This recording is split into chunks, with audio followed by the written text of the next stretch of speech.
Hey, what's going on, everybody? Thank you for tuning in to another episode of So NWA, Northwest Arkansas's newest podcast, where we share the stories of those who shape and are shaped by this incredible community. It is your host, JC, and today, folks, I have some sad news. Unfortunately, I don't have my brother here, the AKA Weatherman Enrique. He is actually in a closing. He got in a closing with his clients. So shout out to them. A shout out to Enrique for helping his clients lock down this piece of property, and that's what they're doing right now. But Enrique, we miss you, and shout out to you. As I just mentioned about Enrique, I myself am also a local real estate agent here. When we aren't doing a podcast, we are actually looking and helping our clients with any of their real estate needs. If you guys have any questions or need assistance, we'd love to help. Be sure to follow us on social media. We really appreciate it. Our Instagram is So NWA Podcast. But folks, our guests today are local entrepreneurs, and both of them are involved in real estate. These individuals have created a software company called Client Keeper, which is a CRM designated specifically for real estate agents.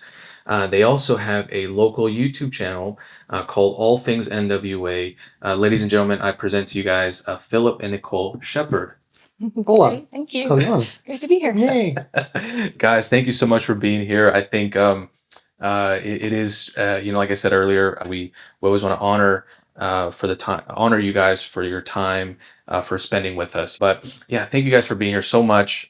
We really have a lot to talk about today, and I'm really looking forward to this conversation. But as always, man, how was the week? What's going on with Phil and Nicole? What's going on with All Things NWA? I saw yesterday on your social media, you guys were doing a YouTube recording, something on there. So usually I'm going to just say that my week is always determined by the weather.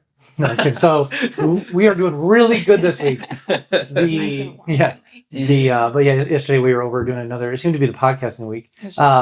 And it's usually not the case, but we did a podcast with Collier and Associates yesterday. So that's the behind the scenes stuff that was going on. And we were both there mostly talk about technology and artificial intelligence. Okay. But also just for having fun and talking about just real estate as well. I like that. Mm-hmm. Yeah. I think AI is something new, recently new, obviously the last few years, but I am very surprised personally how much I have incorporated AI in the last 6 months to do posts, to do or really to post or to edit something and make it sound better. Guilty, 100% guilty, no shame. Please do. I was telling a friend of mine over the weekend that I think it's funny how if we remember in grade school, and the teachers, whenever they didn't allow us to use calculators, right? They'd say, "Oh, you're going to be in the real world. You're not going to have a calculator. That's when you need to learn how to do math." Now we have a calculator on every cell phone. Yes. And I think the same way for AI and like ChatGPT and all these others that. Well, it is nice to learn how to do something, but man, it can definitely do it a lot better in an instant. That's always a conversation in our household. Yeah. And this is just a very metaphysical conversation. This is not anything we'd ever implement because it is what it is. Yeah. But for kids, it's like this is not about real estate whatsoever, but the idea is what do you push on? What's important for them to learn and what's not important for them to learn? Because you're at an age where it's like, okay, if you're back in the 1900s or 1880s, and you see cars on the horizon and tractors, do you force your kid to go out and plow the field or learn how to manage horses and bulls? Or do you embrace technology and hey, you need to learn how to manage a tractor, how to, redo some of the engine parts, how to redo tires, how to sharpen spindles. So that's at the age we're at. We're what do you teach them to do? Yeah, so our son's 11. And so when he does his homework, he'll just be I'll just use ChatGPT. And it's well, why don't you do and use that to check your answer. Check your answers. But how much do you know? That's because funny. It is a normal part of their life now. And they are actually teaching it in school. So it's interesting, I always jokingly say this, we're just feeding Skynet. But it is what it is. Yeah. And Phil, you said a great thing. I've not heard that before. You gave that example of 1900s. Your family was working on a farm, but then tractors and cars are coming out. I have never heard something like that, and I think that's a very good point because as I don't have any kids yet, but I think the mindset is when we get older, what is new? Should I teach them the things that I learn and do this, or should we also say, hey, be open to what the future is, right? A lot of my older family members, in the Hispanic community. They're not really familiar with technology. They didn't really get on that, but they have a cell phone, so they had to learn how to. They say like necessity, right? Yeah. To stay in communication, but it's different to actually like dive in and do all these things. We all do get phone calls from our mom to see how you fix something on your Yeah. phone. I don't know if that happens to you guys a lot, but Yeah. Oh, yeah. Oh, okay. Yeah. Yeah. That's how it works. Yeah. That's funny. Forget my mom. But I live with somebody. Oh, you live with someone else? No, I live with. No. She's the one that asks me questions. Oh, So I I don't have to go as far as my mom. Oh, I I see. I'm married to somebody. I'm 10 years Yeah, older than yeah. him, so it's Okay. yes. Yeah. So that's Okay, why yeah. I'm like, this is why I actually married you, right? Because you're like tech savvy. I don't have to do this anymore. I like that. That's funny. I didn't know that. Mhm. I had heard this, and please, if it's not I don't believe it's an insult whatsoever. We saw each other at the panel a few weeks Mhm. ago, and that's when I think I reached out to you guys initially, right after that, because I thought you did fantastic.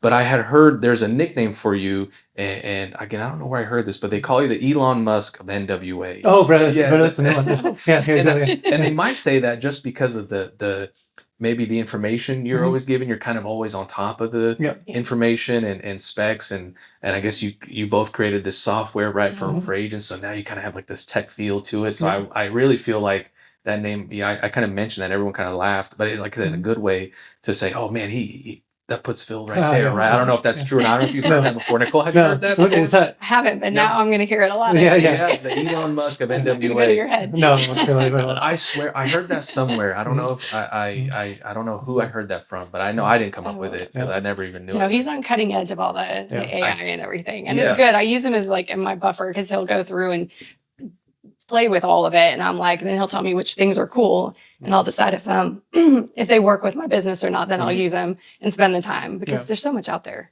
I you know. see. And I even try to filter out a lot because like a lot of stuff I'll dabble into, and I mean I'll dabble into stuff, but Yeah. like it has to be super practical. Yeah. And I try to bring it down to like there's so many impractical A things. layman's. There's so many unpractical things I'm aware of, and like I just don't want to talk about because it's so stupid.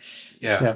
Yeah. Yeah. Well, as we're here recording, is kind of ask these random questions for our audience, for us to kind of just have a quick conversation on. But Nicole, you said earlier today before we recorded, if I give you homework or if someone gives you homework, you get it I'm done. going to do it. So you came prepared, and you have these questions for us, right? Yep. So I'm gonna give this Unless to you you. want to ask your phone question.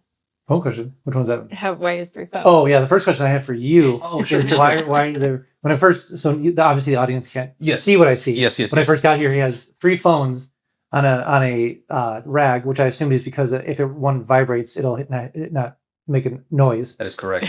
First off, secondly, is why 3 phones? Yeah. So I do. So I did put them on this rag. I do it even when I go to restaurants. I'll Mhm. put like a napkin Oh, or a, interesting. or a Mhm. coaster under it. Just Yeah. I think that's just me. But I essentially have 3. So one's my personal Mhm. phone. Mhm. I still work a 9 to 5, Yeah. so I have that phone, Yeah. and then I have my real estate Oh, phone. nice. Yeah. So in a perfect world, or Yeah. in the Yeah. future, it would come down to just the 2 Yeah. when I Yep. whenever When that time comes. time. Yeah. Yeah, I had my philosophy with real estate and personal is I kind of have it separated. Mhm. I don't know. Do you guys do one phone or 2? Oh, one phone. One. Okay. Yeah. It is a lot. It is a lot Yeah. to really. How do I say this too? Excuse me. It is a lot to, let alone carry 3, but even the 2. But my philosophy was, I felt like whenever I get to that place, Mhm. whenever 6 months from now. 6 months from now, a year from now, whenever I have my real estate business, have my real estate phone, have my Mhm. real estate photos on Mhm. this phone, Yeah. whatever, all the software and programs and Mhm. apps Mhm. on this phone, and it's set up so I know when I'm answering that phone, Mhm. it's real, it's Juan Carlos, the realtor. Yeah. If I have my personal phone, then it's just Juan, Friend, Yeah. and it's my mom, it's my dad, whoever. Yeah. And if I go on vacation, Yeah. I can say, you know what, I'm going to leave my real estate phone at the hotel. Yeah. I'm just going to carry my personal phone with me, Yeah. and if someone's calling me on my personal phone, it's the bat line, Yeah. it's my wife, whoever it might be. So that's kind of where that kind of comes down. But it is definitely a conversation starter when Yeah. I have Yeah. all 3. Oh yeah. What are you doing? Yeah, What what's are you happening? doing? Yeah, what are you? Are you like? Yeah. You have a burner phone for Yeah, some reason? burner phone. Yeah. Man, I tell you, I Yeah. couldn't get into that. But no, yeah, one's my 9 to 5, one's my personal, one's my real estate. Yeah. And just recently, when I started doing this, man, I wasn't really using my real estate phone a lot. It was I would leave it in the car and things like that. So I still have my 2, but I kid you not, sometimes I got all 3, and it just feels heavy. Oh yeah. Yeah. It's something for Yeah. sure. You need a phone I purse at some can't. I point. can't find one phone. Yeah, there's no way 3. you're getting on that. You're And to keep them not dropping them is a big Oh, one. yeah. To make sure that they're okay and good working Mm-hmm. condition is another thing. It does feel like that, but I know it sounds kind of ridiculous. But Yeah. again, in the near future, it should just be the 2, Yeah. right? I think Yeah. 2 is the the dream. The dream. yeah. 2 phones. If it works for you, it helps you segment your life. That's Correct. you know. Correct. I get it. Yeah. I would feel bad, getting a phone call at 10 o'clock at night. And it's like, hey, can you look at this house for me? Yeah. I'd be like, oh man, I'm put you on mute. Yeah. Just kidding. Yeah. But yeah, that's the whole thing with the 3 phones. Yeah, makes sense, Yeah. All right. Yeah. 3 questions. Yeah. So for the second question, then, I can give you a choice. Okay. So the first one was either what country sounds interesting to you, but you know nothing about. So I wanted that one because I like traveling, so I was interested in that one. And the second one was how do you make decisions? Okay. I think how people make decisions is interesting too. Yeah. So I'll answer. Are you gonna answer these as well? Well, I figured that was the first one, so you can just answer one of those 2. Okay. I'll do country. Okay. I probably want to go to, and it's risky, but I probably want to either go to China, just because it's such a controversial country, and it's still like safe that Americans go to. Like it'd be interesting to go to North Korea, but that'll never happen. I'll never get out of there. But China would be interesting just because you get to see such a broad stroke of how different culture lives. That's excelling to some extent. So that'd be my fascinating thing. And so little comes out of China, like that's quote unquote truthful. So that when you see parts of China, you're like, oh, that's interesting, or it's the good and bad stuff. So it'd be and it's such a big country. It's like you're gonna see such weird stuff there. Yeah.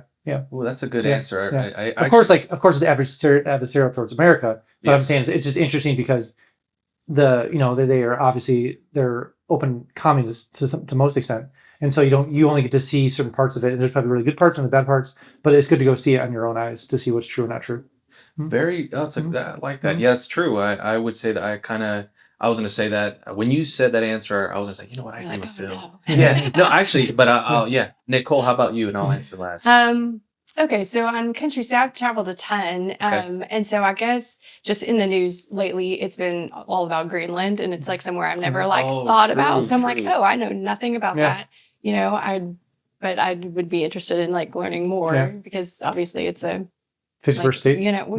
Potentially. So anyway, at the point of this recording, not to get political, just because it's just news. This is just news. Just news.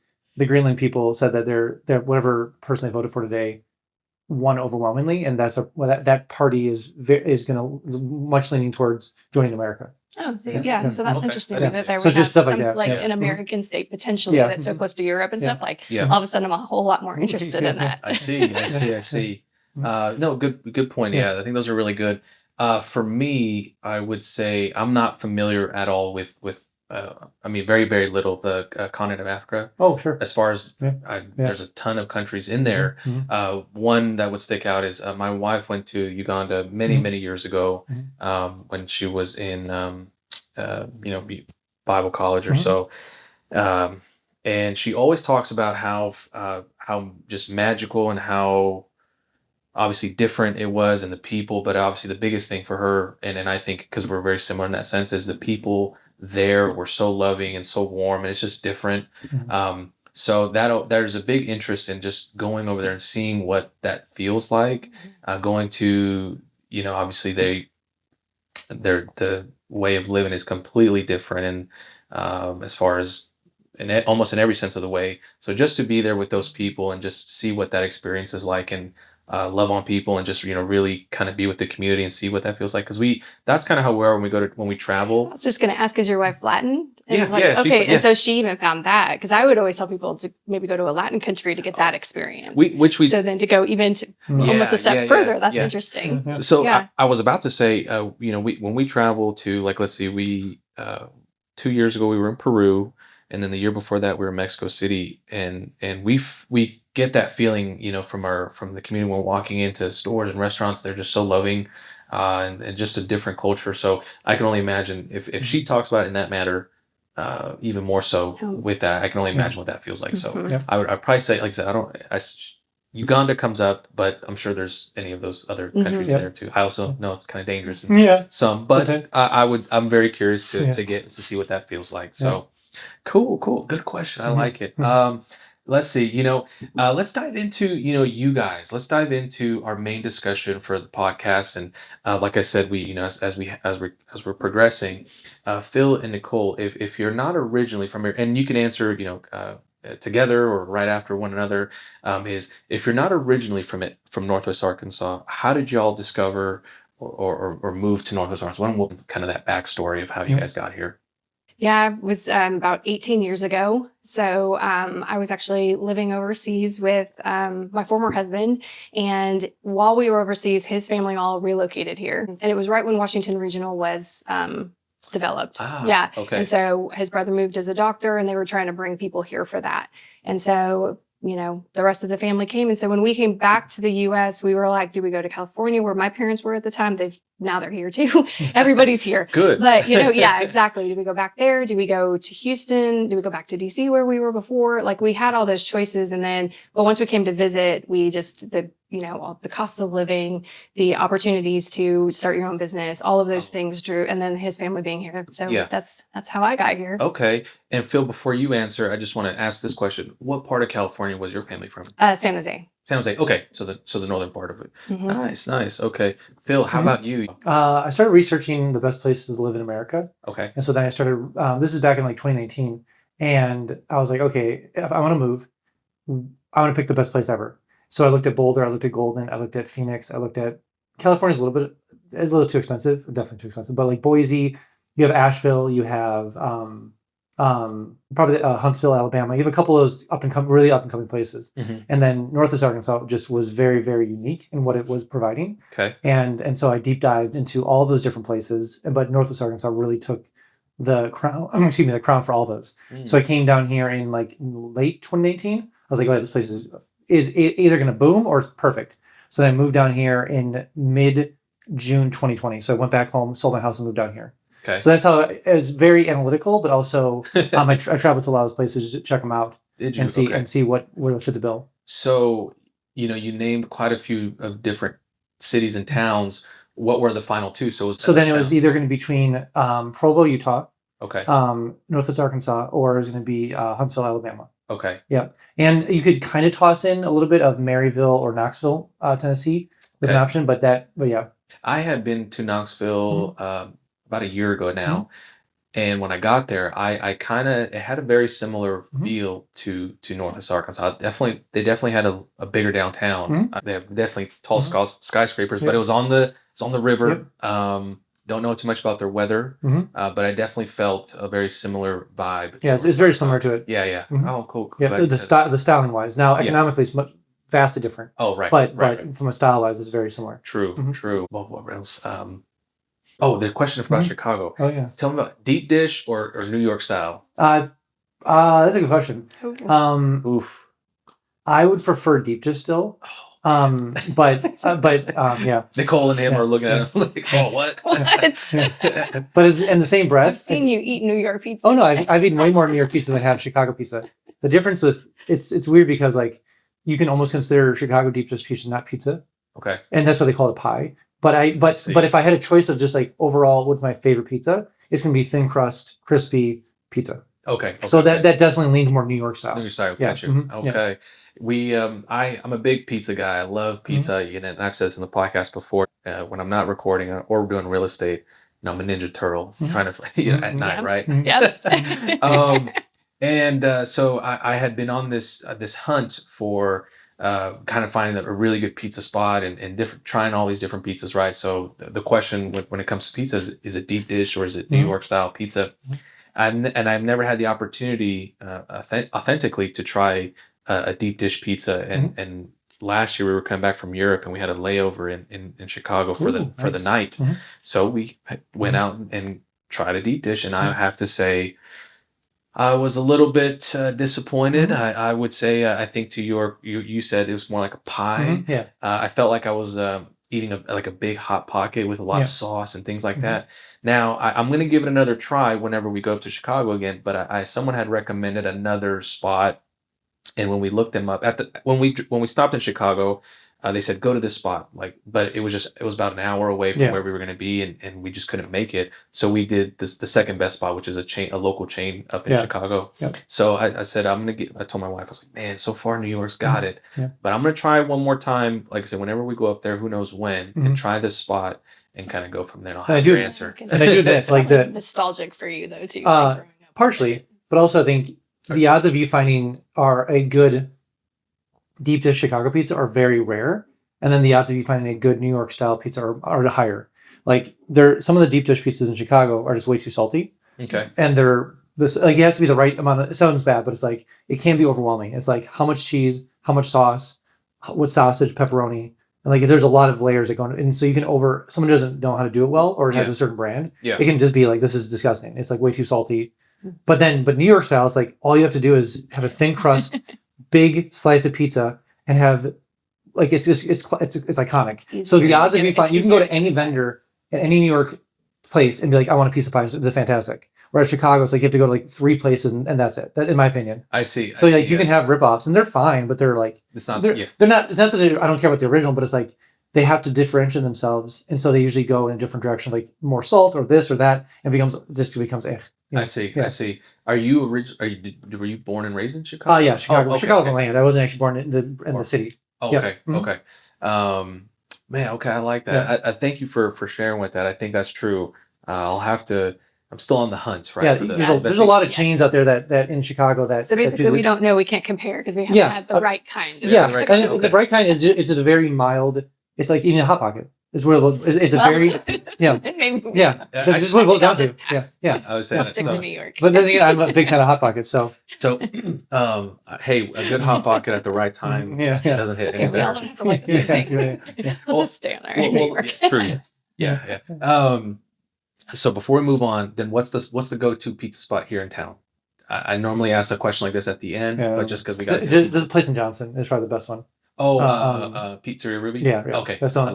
I don't want to call out any bad people, but that's a very good choice if you want to go to pizza around here. Oh yeah. No, that is a very, very good choice. Yes. Or MJ's or Woodstone. I like both of those. Yeah. MJ's is good. Yeah. Okay. So I mean, there's. Moving on. Okay. I could go on about pizza. We did a little pizza episode. So I want to definitely jump into the CRM, the Client Keeper, this software that you all had designed. I definitely want to know about it, and I'll give you guys that time. So tell me about it. What is this? Yeah. So it's funny because like I started in real estate. I'll backtrack. I started in real estate 2008. Okay. Good time to get in real estate. So my parents owned a real estate brokerage. And down in Chicago, and we sold vacation homes on a lake near Chicago. Anyways, when I first got into the industry, like I've always had a CRM. Like that's the first thing. I was like, I talked to a client. I went back and was like, on my computer. And this is like prior to This is like before Facebook kind of stuff. Like Facebook barely existed. So this is like early days. But I always had a CRM. And so over the course of years and almost now a decade or more, obviously it's like I've always had a database of clients. Okay. Fast forward, moved to Northwest Arkansas. Built a whole business here, and then I married Nicole, and I was like, "Hey, what kind of CRM do you use?" And she's like, "She never really used one, which is fine." So I talked to her about why she didn't use one.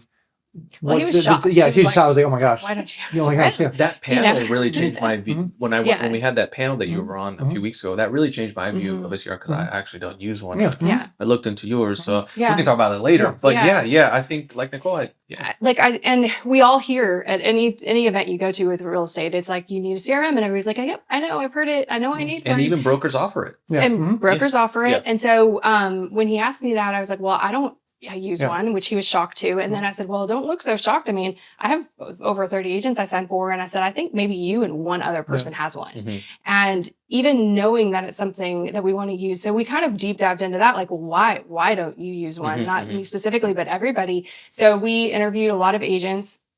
All the things that I had told them of why I didn't use one, which I can tell you a little bit, was one, for somebody who sells, like the average agent, let's say, who sells, 5 to 10 houses a year, hopefully.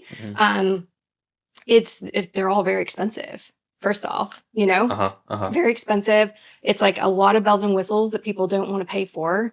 It's like on a desktop, and a lot of agents are on their phone. So there were just a lot of things that And I said, I just don't want to go home and have a whole nother thing because I know I won't keep it updated. And so data entry, I just know I'm not going to do it. I'm not going to put that pressure on myself. I'm just going to have, my own system and everything, which of course was not a system. And so we interviewed a lot of other agents and they all said the same thing. And then when we interviewed agents that were even with brokerages where they do get offered at one, the main question was like, we would say, do you have one? And it was like, yes. But then we asked this follow-up question, which we learned to ask, which was, do you use it? And the answer was always, not really, no. I mean, maybe 1 out of 10 actually used it. So we're like, okay, how do we help agents, use a CRM more efficiently, make it easy for them, make the data entry, so that they can use that as a way to build their business. Okay. Yeah. Okay.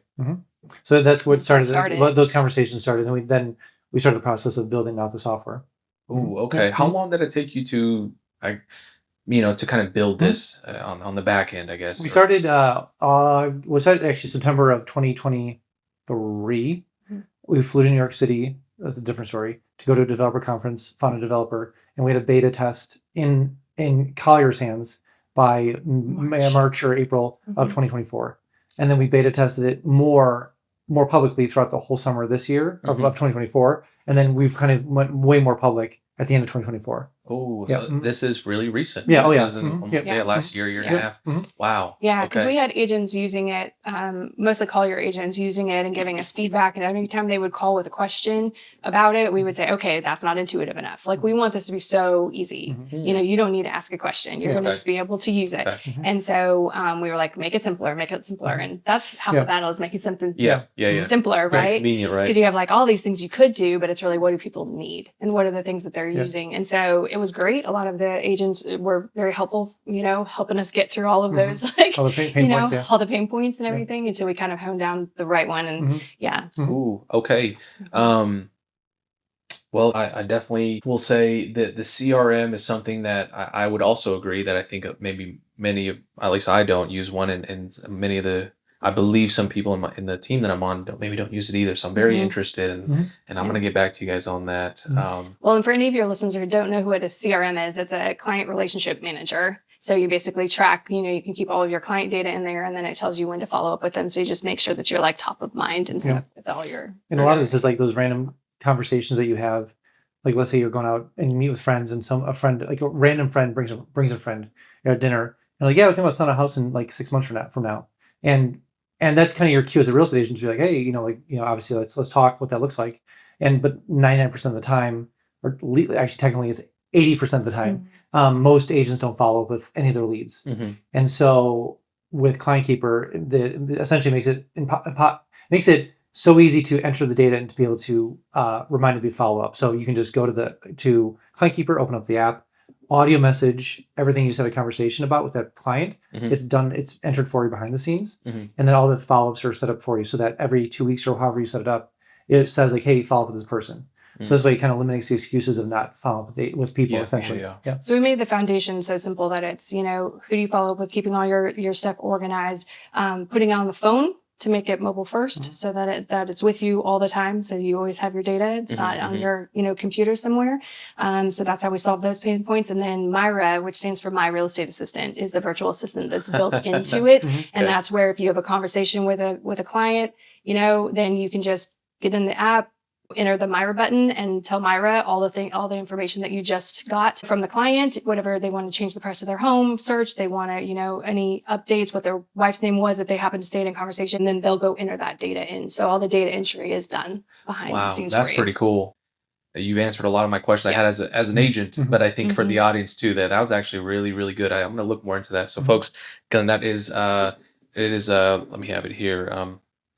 Client Keepers, Client Keeper, right? Yeah. Right. Yeah. And the website's clientkeepercrm.com. Cool. Let me jump over to this real fast. So you both talked about being in real estate.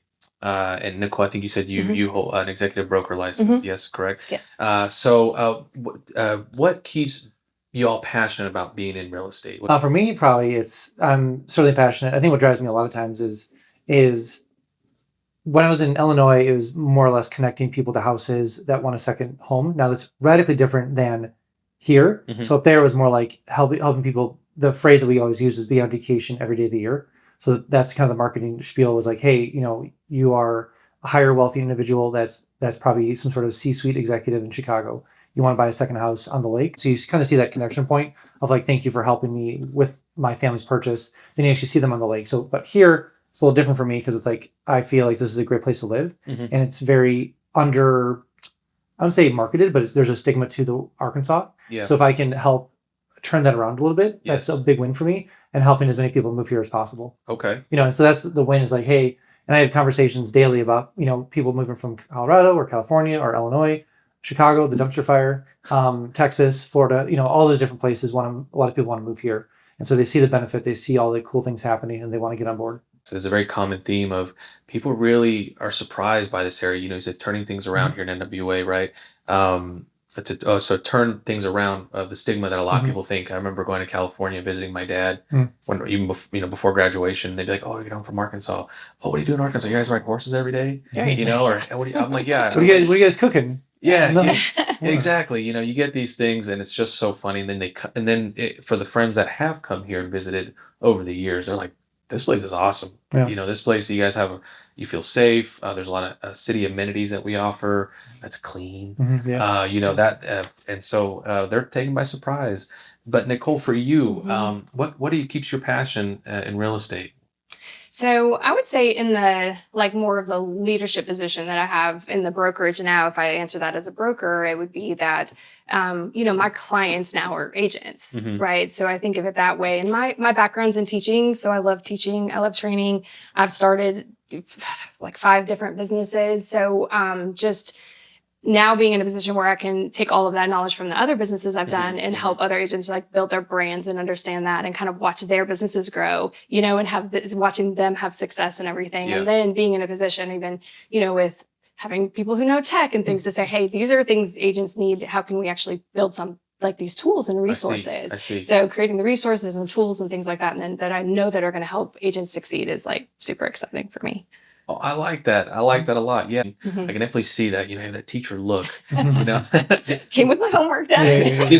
Yeah. Did you? Were you teaching locally? No, my master's was in education, but I taught in DC. Oh, okay. Before I moved Okay. to Okay. DC, Yeah. No, I can definitely see this teacher look and the leadership. And then shout out to all the teachers. It's not easy. I think who did we have? We had so far we had 2 facilitators. One was a principal at a local from Oakdale Middle School. Okay. And Coach Smith from Elmwood. And I think one of the questions we asked was, what was the difference between teaching 10 years ago versus now? And he's like, I remember that date, exact time. It was COVID. It was COVID kids, and I can only imagine what that would be like. Yeah. But okay. Oh no, I could get a classroom of 30 kids together learning no problem. My one kid at home was that was a mess during COVID. Man, he didn't want to listen to me for anything. No, I can totally see that. I think a lot of things change. This is harder than having a classroom. Yeah, let's get 30 more kids in here. Yeah. No, man, we hear stories. It's hard work. It is. No, it's a huge responsibility, I think, and we're glad for all our teachers, former teachers, and our current teachers in this area. Hey, shout out to you all. Let's see. What's one piece of advice that you'd give first-time home buyers that you don't usually hear? That they don't usually hear.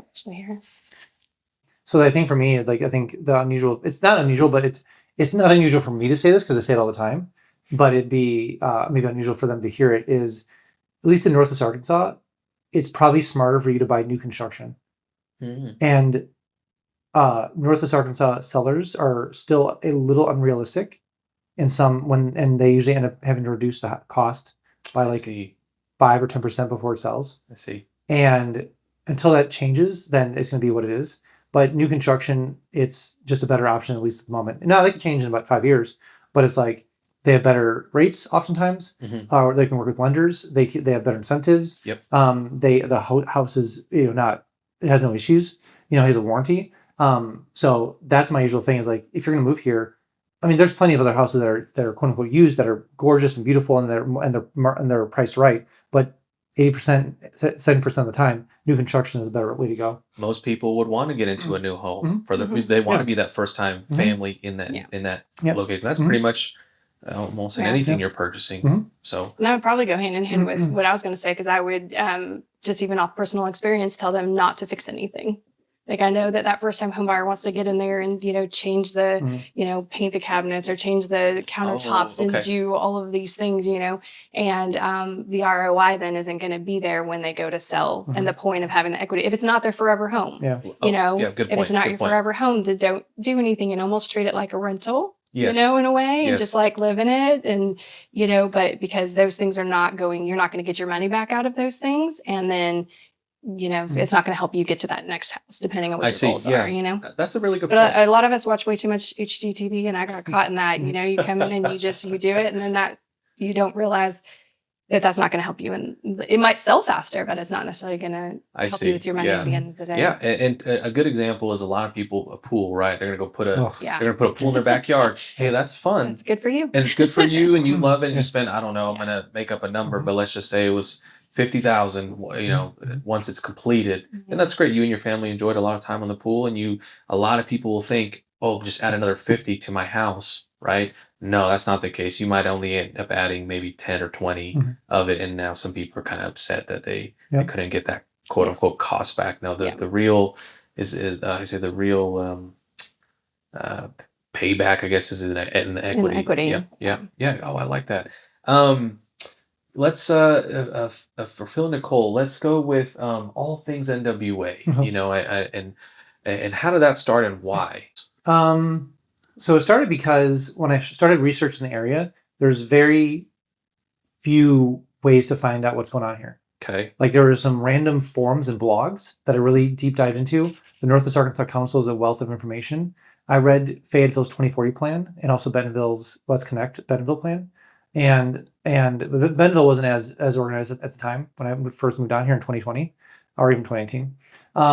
But so I was like, when I get here, I was like, well, one of the first things I'm going to do is of course, when I move my license on here, I want to make a very easy resource for people to be aware of what's happening here. And so my first initial thing was like, okay, I want to start just from a marketing standpoint. I'm going to start, doing your typical business stuff, postcards and everything else. And I was like, but what if I did YouTube? What would that look like? I know how to edit videos, I know how to do stuff. I'm fine on camera. And so I started producing YouTube videos, and it was, the intent is still the same today. It's like, be as useful as possible and try to get as much information out for what's going on here. Now, in contrast, most real estate agents, what they'll do is they'll put out home tour videos and do other things. But as a person who's reloading here, it's like, I know what they want and what's important to them. So I on my YouTube channel, you'll notice that there's some things that never exist on there. I never talk about my listings. I never done a home tour, and I probably will never do a home tour. It's because, why? Who cares? And a home is a home. And I know that every home is beautiful and everything else, but it's like, they care more about like, hey, how's the economic condition there? How, what's Walmart doing? How are the taxes doing there? What are the schools like? What are all these things that they're about to move their family across all America? And there's like 7 or 8 questions that they care about. And if I answer the first 7 questions, and the 8th question is, okay, what agent should I use? They never have to ask number 8, because I've answered all the first 7 questions. So the intent was to help them as much as possible to get information easily through there. That's why I have my 3-day itineraries. I have my NWA starter packs. I have my NWA weekly email. So I have a lot of other things that attach to it as well. I like that. Yeah. Well, I was gonna say, and then once like, so he's helping them decide to move to Northwest Arkansas, and then once they've already made that decision, finding a house, is just what kind of house do you want? Yeah. I think that's a very good perspective, and what you were saying is you were wanting to move to the area. You didn't really see too much information that had been out there, and I almost feel the same way kind of with this podcast. But we can get into that a little bit later as well. But I almost I want to say, yeah, that's true. There maybe there was something that you had come up with and decided to go with, and now I want to say now it's something that a lot of people view. I know I do. Now that I've discovered it, and I can see how that's very brings a lot of value to people moving to this area, or even people from this area. So that's very cool. Yeah, that's what I do. And so then there's a lot more reasons why I did YouTube beyond just that, but that's probably the best form to get to as many people as possible. To have a direct connection to your audience. Okay. I'll have to pick your brain on that a little bit later. Okay. So where can we find this? I think you said it's on everything. So if you ever, most likely if you type in, now there's a lot of other competitors in the last like 2-3 years or so, but if you type in anything anything around Northwest Arkansas, I will come up. Okay. But it's going to be YouTube, All Things NWA, TikTok, All Things NWA, Instagram, All Things NWA. And then I have a website called Everything NWA. So it's a blog essentially. Okay. Yeah. Mm-hmm. Okay. Yep. Cool. Those are the core things right there. Those are the 4. Mm-hmm. Yeah. So that keeps you really busy, or you're always updating those things, and then you're working in real estate and everything. Yes. And running a software company. And a software company. So how, Nicole, on the back, this question kind of leads up to it, but what's it like working with your spouse in this way? But how do you separate business from your personal life? How does that look like, on the, you get home at 5 p.m. with the kids and the 5 p.m. Wait, no. Or, whatever, right? Oh, okay. Oh, there to that point. So what's it like when you get home? Yeah, we don't have a schedule. I mean, there's no schedule. Right? I think it really helps that we're both in real estate. We both understand, that if you get somebody who needs to look at a house at 6 p.m. at night, or you're on the phone writing it, an offer or whatever. I'm also signing his offer, so it's like, get that done so I can sign it. We just kind of flow. And okay. Yeah. We don't really have like set schedules for very much. No. Okay. Not really. I mean, just because everything's like everything's up in the air, everything's different. Now, just to be clear, like we definitely take vacations, and we can push things around, and it's just. Luckily for me, and even for her to some extent, like we can control our schedules, but it has to be like a week or two ahead of time, not necessarily like the moment of. Okay. And so it's like, hey, this is gonna be time off. It's like, okay, then push this client here. I'm not gonna be further than coffee now. I'm gonna push it here. So there has to be some intentionality. Some creative scheduling. Yeah. Okay. Yeah. That being said, what do you use for your schedule for calendar wise? We in the podcast we really we use Google Calendar, and we always mention it. But what do you guys use? I'm just curious. Google Calendar. Same? Okay. Yeah, he'll just send me an invite. Yeah, I'll send her an invite. It's like even like you guys tonight. Like tonight, Jasper has a test that he needs to study for, and like that's gonna be an invite. It's like he invites me, so we block it up. I'm also a freak about this. I really dislike like packed calendars. Like I don't like looking at my calendar and be like, oh my god, my day's gone. Yeah. And so I would rather. Like if every day was scheduled of what I'm going to do, it's like that would annoy me because like what's the point? And I find like the point of doing a real estate is to be somewhat free, and I'm like I'm not gonna manage my calendar like that. I know some people in the productive leadership space, they're like, we have this 15 minutes and that's 15 minutes, and it's like we don't really time block. I don't care. But like even after this, like so there's. Some days you just everybody does their own thing, and then others you're just like it's almost a surprise because it's like we're doing this podcast, and then you don't have anything afterward. I don't have anything. Let's go to lunch, and then we have lunch. You know what I mean? And we just take advantage. But our personalities are found that like some people that are super structured, like they have to have that, and not. I'm certainly not messy, but I'm certainly not structured. Okay. And so she's more structured than I am. A little bit free flowing. Yeah. And so just enough just to get it on the calendar. I get it. But I can understand why. But I can totally understand why someone in real estate would want that structure, 100%. Especially if they maybe are not used to it, or they didn't have that prior to them. Maybe they want to mess something up. Maybe they. I can see that. Yeah, I definitely use Google Calendar. My wife just sent me an invite. For dinner on Friday. Yeah. And it was kind of funny. I hadn't actually. I responded to it and said yes. Of course, but I was like, maybe. She's learning. Yeah. She's learning. Yeah. That's how you need to like. Okay, we want to do something. But I was gonna talk with her and be like, hey, I'm. It kind of to your point is I want to keep it. It'd be strange to be so busy that you can't actually be free. So I was like, but at least personally, I want to keep as much time for my family as I can. But again, we all still have to work. But I was like, Friday nights is definitely for us. Obviously, if something comes up where I need to go take care of some business, I assume that would be okay and everything like that. But she sent me an invite yesterday. I kind of laughed. I was like, oh, okay, cool. Yes. For sure. Automatic, yes. The only time that for me it's kind of important because what happens is then if I don't want to put like showing property on like certain things, like for instance, I have a client coming in tomorrow, and there's probably a meeting I probably should be at instead of, but he's more important just because he's flying to buy a house, of course, and as one does. And so like, but I just need to be aware, like, okay, I have this meeting, and then he needs to come in and meet at the same time. Okay, kick that meeting out because it's not as important as that coming in. So it's good for me to see that kind of stuff, right? But I just don't do back to back like 30-minute blocks. Yeah, no, that's very reasonable. I think if someone is kind of coming, like you said, flying in tomorrow to look at property or whatever, I think it would make sense to have that on the schedule and be like, okay, cool, I'm giving them the proper attention and time. But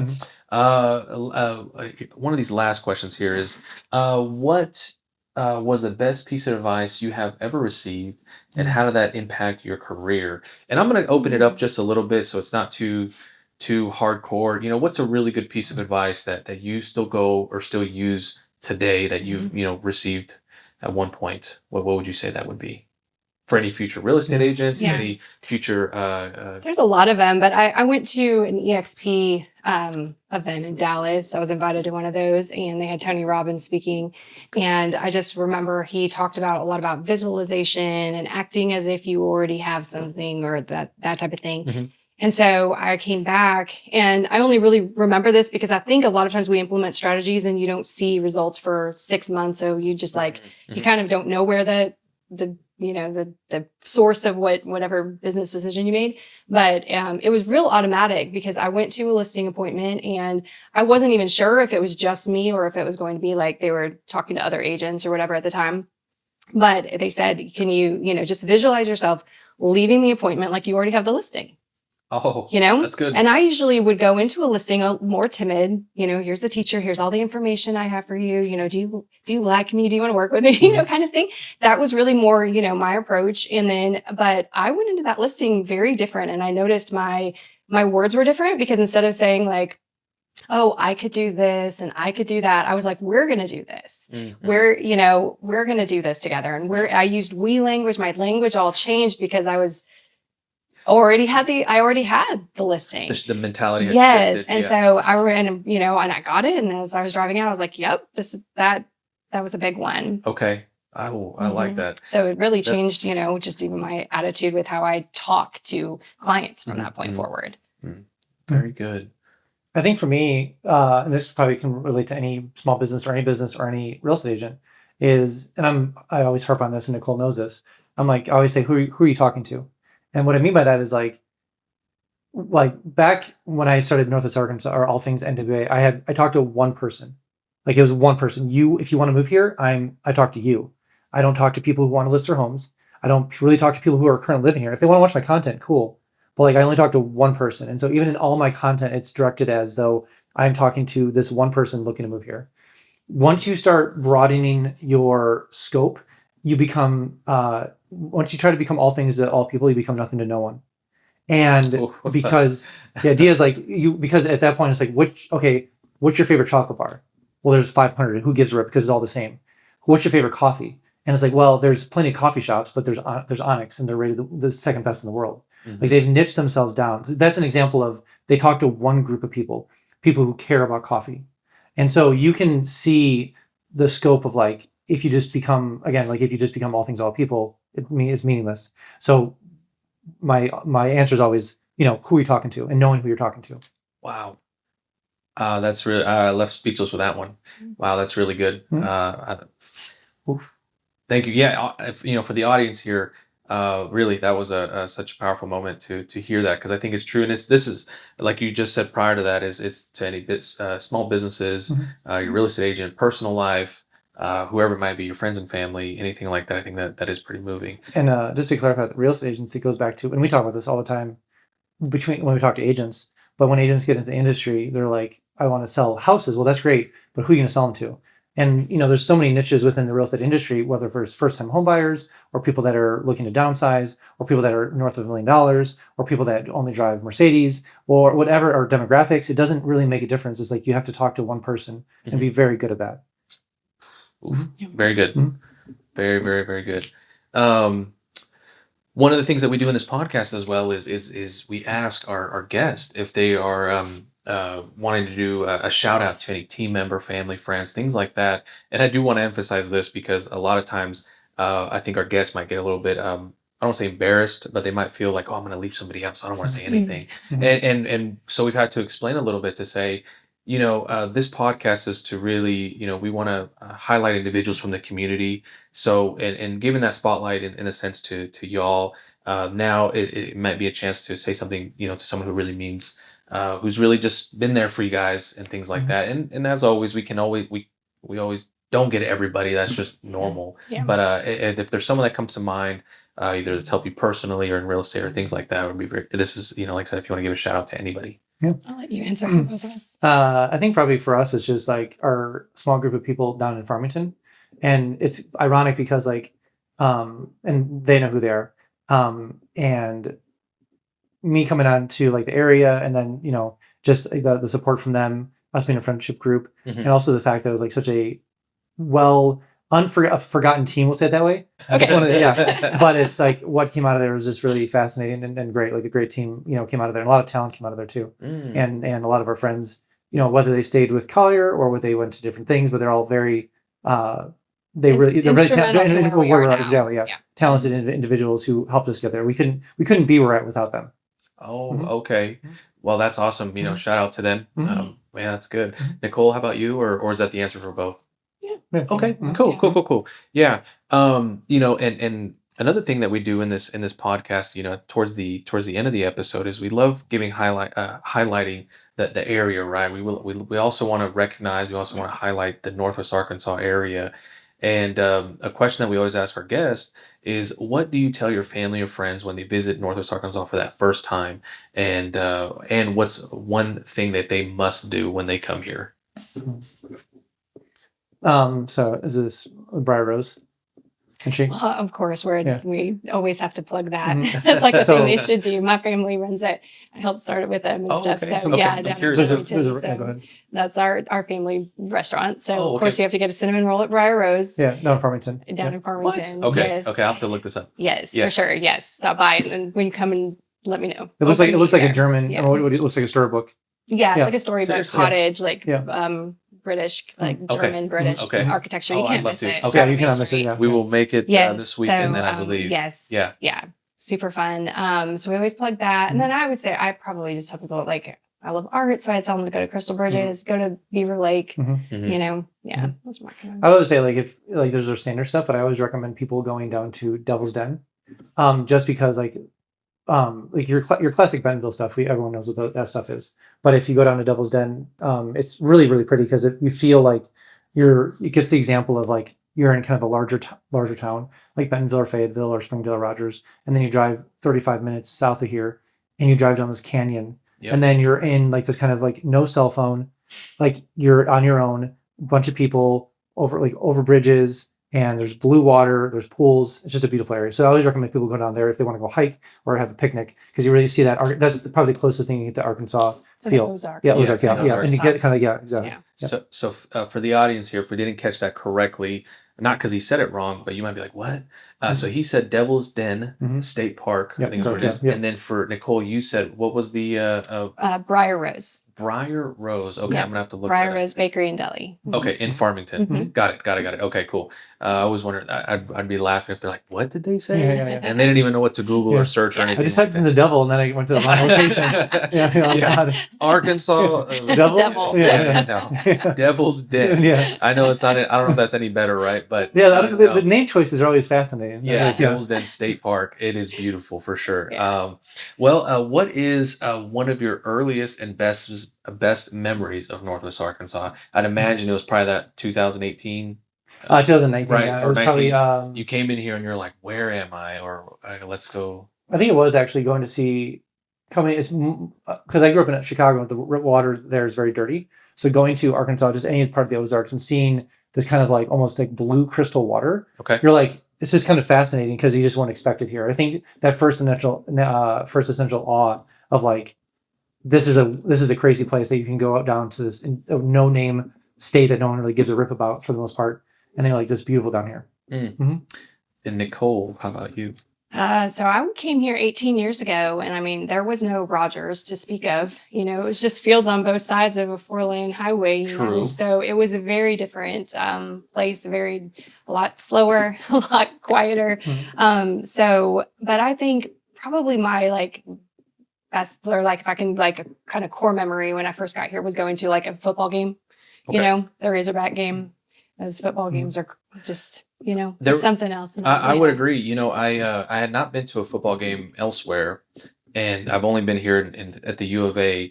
And I got to say, I believe wholeheartedly, and actually it comes out in this episode that releases tomorrow, is I think the venue enhances the experience, right? I think everyone maybe, I don't know if they look at it like that, but I really think it does. And I think the U of A,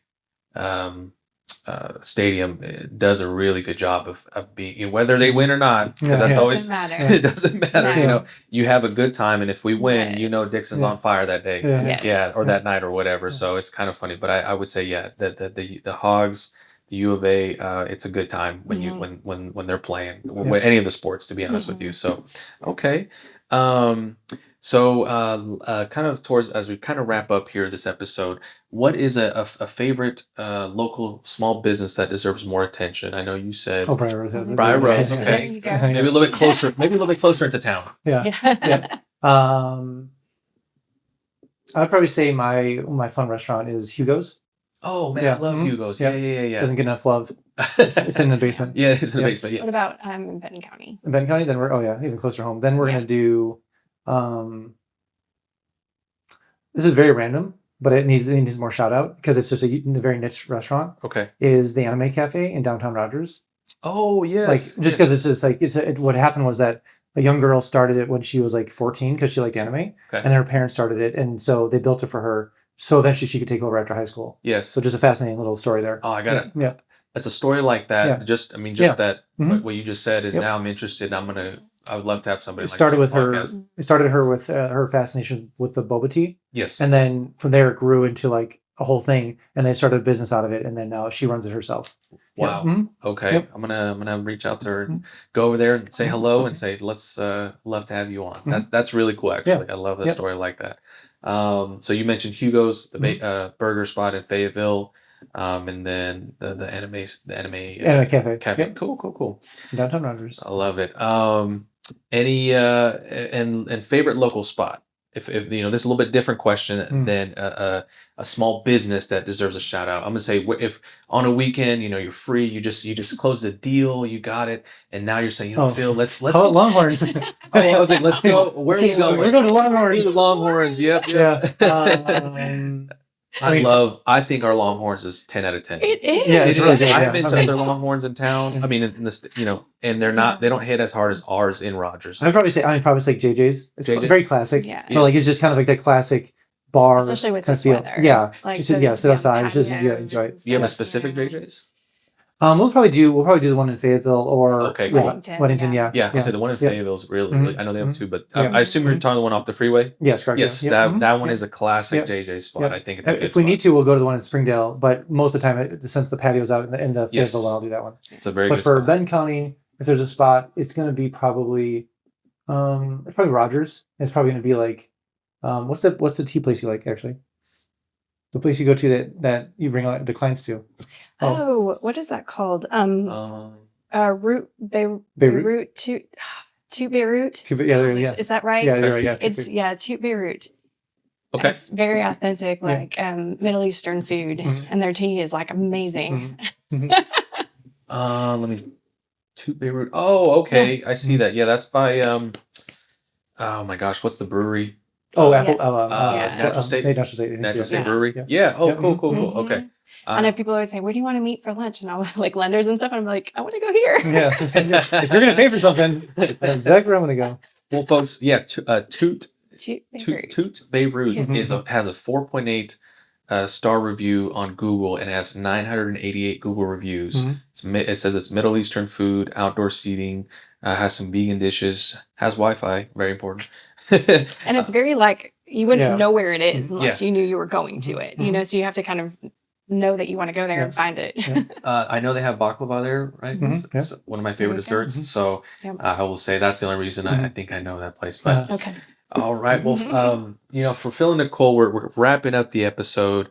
And if you've heard any of our previous episodes, towards the end of the episode, there is always a question left by our previous guest. And we've decided that really is just something that ties in these episodes together. And it's funny, when we had our previous guest, it was a duo, two people, and we were like, hey, let's leave 2 questions. And now we actually have a duo today to answer the 2 questions, because I was like, hey, if it's one person, they're gonna answer 2 questions. But so let's go with this. So the first question is, and we'll do it this way. I'll ask one question and then one answers, and then the other question for the other person. But so let's do this. For Nicole, I'll ask, what is your next goal in the next 12 months? Next goal in the next 12 months is to get Client Keeper up and running, and then working on a book, actually. Oh, wow. Okay. Yep. So I want those done by the end of the year for sure. 2025. Okay. Yep. Okay. So Yep. Client Keeper. So have a Client Keeper a little bit more established, Yes. more recognized and things like that. And then we're finishing Yeah, the book. having the development completely done. Okay. And so that we can really launch it. Okay. I mean, it's working, obviously, and people are using it, but we're in the middle of like a redesign, after all the feedback we've gotten, we're like, okay, we're going to go back to, we went back to the drawing board and then redoing a lot of things. But we wanted people who didn't know us that well to use it for like 6 months. Yeah. Do you know what I mean? To give us some feedback before we go like national. Sure. You know what I mean? Oh, I see. Yeah. I see. So it's been mostly like in Northwest Arkansas, Utah, like a couple, but most, Okay. So. Okay. Yeah, we have some users like Virginia across, but it's like we have never gone truly national yet. I see. Yeah. And then for Phil, for you, what is your dream home? Describe it to the audience. There you go. And that might be challenging to describe as best you can. But again, we'll take your shot at it. Describing your dream home, what it might look like, what's in it, how many rooms, maybe. I don't know. Yeah. California weather. Okay. Then I don't care about the house, just the weather.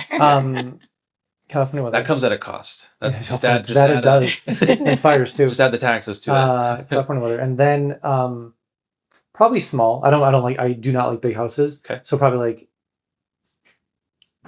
less than 2,000 square feet. Even less than 1,500. But it'd be like Okay. And then probably like just small. I don't want to maintain anything. Okay. Preferably. And then it backs up to near the mountains, or at least you can you're really close to them. But no snow though. I've dealt with no snow in my whole life. And then, but near a trail system or near the ocean. And so when it comes to actually a house, probably more nookish, and meaning like it has like weird spots that you can like put stuff in. Very, very, almost like very Swedish in a sense. Like it's very useful. Okay. Like think IKEA in a mountain in California, more useful. Got it. On the beach. Yeah. Yeah. So yeah, if you find that, be good. That would be someone's like, that's where I live now. Yeah. No, I like it. Okay. A place like that. Let us know. Yeah. How about this? How much land around you? Okay. Maybe like as long as there's enough. I don't want people too close. I don't want to own the net land. I don't want people next to me necessarily. You don't want to share a wall. Yes, correct. Yeah. Probably don't want to take care of. Yeah, I don't want. Yeah, exactly. It's like exactly. Okay. I'm not a land person. Okay, so I own a lot of land now for some reason, but I'm not a land person. Yeah. Okay. Good answer, both of you guys. Good answer. So now it is your turn to leave a question for our next guest, and I'll keep it this way for the two, and we'll see whoever our next guest is. Yeah, so you can just choose. Yeah. So I'll let you guys think about it just for a second, or as much time as you need, and we'll leave that. And it can be any question, right? It can be some simple or some hard. I'll just make mine simple. Just ask them what their favorite vacation ever was. Oh, okay. What their favorite vacation was. Okay. I know you'll come up with something interesting. If there was one historical event you could change, which one would it be? Gotcha. One historical event you can change. What would it be? Let's see what they say. Gotcha. Wow. Good question. And that question would be for the person who is anxious, who's nervous, who is like, I'm like, I don't like to be on the spot, so I'm gonna leave a question that's like really easy to answer. And he's like, okay, let's catch him. Gosh, that is so funny. like, let me put that in the notes. The most anxious. Make him sweat. We'll go. Make it fun. Yeah. Oh, okay. Yeah. I'm never coming back here again. All right. Cool. I like it. Man, Phil and Nicole, it was a pleasure to host you guys, to again give us your time here. Enjoyed the episode a lot. I really want to thank you guys again for your time, for what you guys do in this area and everything like that. And for the audience who may not know, I really just reached out to, I think I was talking to Phil initially or Nicole, I don't remember. And I just reached out to them and said, hey, I have this podcast and this is what it is. I'd love to, have you guys on and share your story, share what you guys do and things like that. Again, as the audience knows, we really want to highlight these individuals in the community. And then Phil mentioned something about a future collab or something like this. But I really want to pay homage to all that, right? To the community, to Phil, to Nicole, to all these things, and then just keep it moving forward. But yeah, and again, if there's this is your chance to, if you guys want to give a shout out or any social media things like that, I'll give you guys that second to do that. All things NWA. All things Client NWA. Keeper CRM.com. Yeah. And what else we got? Agent.Shepard. Oh, Agent.Shepard for Instagram. Nice, So, nice. Cool. Well, Mhm. guys, Phil and Nicole, thank you again. I really appreciate it. But yeah, folks, as you all know, and when we're not here, when we're not doing the podcast, we definitely love to help help our clients, help anything that they may need in real estate. We love to reach out. But please follow and share our social media page for SO NWA, which is SO NWA podcast, and we'll catch you guys on the next episode. Thank you.